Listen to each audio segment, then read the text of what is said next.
Hello hi guys అందరు ఎలా ఉన్నారండి? నేనైతే చాలా బాగున్నాను. యాక్చువల్లీ చాలా బాగోలేను, కొంచెం బాగున్నాను.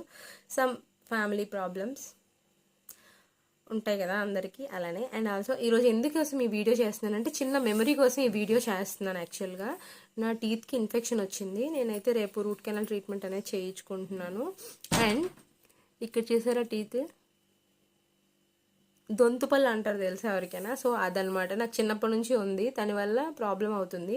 అండ్ దానికి ఇన్ఫెక్షన్ వచ్చింది. కొంచెం రోజు బ్లడ్ కూడా వస్తుంది బ్రష్ చేసేటప్పుడు, చాలా సఫర్ అవుతున్నాను. అండ్ ఆల్సో ఇక్కడ కూడా ఒక టీత్కి నేను పడిపోయాను. సో అందుకే నా టీత్ అనేది ఇలా ఉంటుంది, సరిగ్గా ఉండవు, విరిగిపోయి ఉంటాయి. అప్పుడే ఇన్ఫెక్షన్ స్టార్ట్ అయిందంట, బట్ అప్పుడు అంత అవేర్నెస్ ఉండదు కదా మన చిన్నప్పుడు టైంలో. సో చూపించలేదు. ఇప్పుడు చూపించుకుంటే, ఇప్పుడు నేను వెళ్ళి హాస్పిటల్లో చూపించుకుంటే, లేదమ్మా రూట్ కెనాల్ చేయాలి, 4 టీత్కి చేయాలి అని చెప్పారు. రూట్ కెనాల్ చేసి క్లిప్స్ వేస్తారంట. So I'm going. అండ్ అంటే ఇప్పుడు లాస్ట్ అని కాదు, ఈ డిజైను, ఈ అద్భుతమైన షేపు ఇలానే ఉంటాయి. బట్ వీడియో చేసి రికార్డ్ చేసుకుంటే ఎప్పటికైనా నాకు ఒక మెమరీగా ఉంటుందని చెప్పి చేసుకుంటున్నాను అనమాట.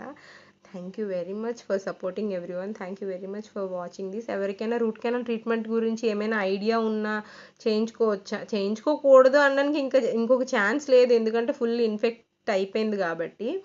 పెయిన్ ఉంటుందా ఏంటి అని చెప్పి అయితే ఐడియా ఉంటే చెప్పండి, నాకు కామెంట్ చేయండి. Thank you very much for watching. Bye bye.